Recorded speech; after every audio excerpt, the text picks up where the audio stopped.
ஆண்டவரும் உலக இரட்சகருமாகிய இயேசு கிறிஸ்துவின் இனிய நாமத்தில் யாவருக்கும் என் அன்பின் வாழ்த்துக்கள். கர்த்தாவே, சிறுமைப்பட்டவர்களுடைய வேண்டுதலை கேட்டிருக்கிறீர், அவர்கள் இருதயத்தை ஸ்திரப்படுத்துவீர். சங்கீதம் 10:17.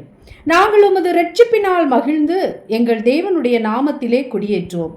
உமது வேண்டுதல்களை எல்லாம் கர்த்தர் நிறைவேற்றுவார்கள்.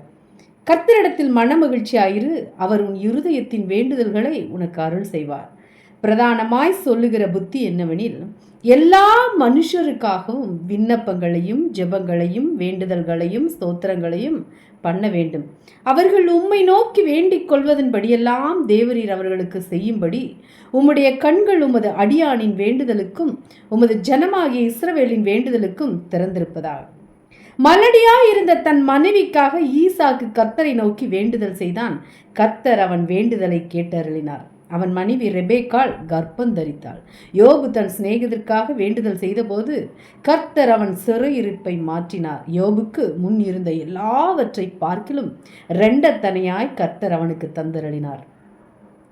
தூதன் சகரியாவை நோக்கி, சகரியாவே, பயப்படாதே, உன் வேண்டுதல் கேட்கப்பட்டது. உன் மனைவியாகிய எலிசபெத்து உனக்கு ஒரு குமாரனை பெறுவாள்.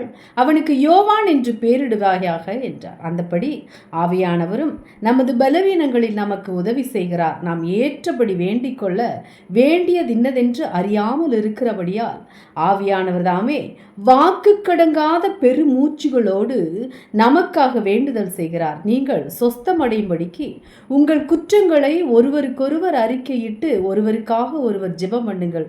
நீதிமான் செய்யும் ஊக்கமான வேண்டுதல் மிகவும் பலனுள்ளதாய் இருக்கிறது. தன்னை சிருஷ்டித்தவருடைய சாயலுக்கொப்பாய் பூரண அறிவடையும்படி புதிதாக்கப்பட்ட புதிய மனுஷனை தரித்து கொண்டிருக்கிறீர்களே. கொலோசியர் 3:10. ஆகவே முந்தின நடக்கைக்குரிய மோசம் போக்கும் இச்சைகளாலே கெட்டு போகிற பழைய மனுஷனை நீங்கள் களைந்து போட்டு உங்கள் உள்ளத்திலே புதிதான ஆவியுள்ளவர்களாகி மெய்யான நீதியிலும் பரிசுத்தத்திலும் தேவனுடைய சாயலாக சிருஷ்டிக்கப்பட்ட புதிய மனுஷனை தரித்து கொள்ளுங்கள். ரட்சிக்கப்பட்டு கர்த்தரை ஏற்றுக்கொண்டவர்களாகிய நாம் உலகத்தின் பாவ வாழ்க்கையை விட்டொழித்திருக்க வேண்டும்.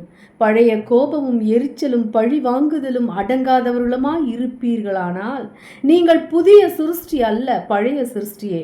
நாம் கர்த்தருக்குள் இருந்தால், அதாவது கர்த்தரின் சித்தத்தின்படி நடப்போமாகில் நாம் புதிய சிருஷ்டிதான். தேவ பிள்ளைகள் என்றாலே பாவ மன்னிப்பை பெற்றவர்கள் அல்லது பாவத்துக்கு விலகினவர் ஆவார்கள். மேலும் பாவத்தை அறிக்கை செய்து அதை விட்டு விலகி தன்னை காத்து கொள்ளுகிறவர் தான் உண்மையான கிறிஸ்தவன். வேதத்தின்படி நடக்கிற யாவரும் புது சிருஷ்டியாவான். மாறாக கிறிஸ்துவ மார்க்கத்திலும் கிறிஸ்துவ சபைக்கு போவதினாலும் நாம் கிறிஸ்தவனாக முடியாது.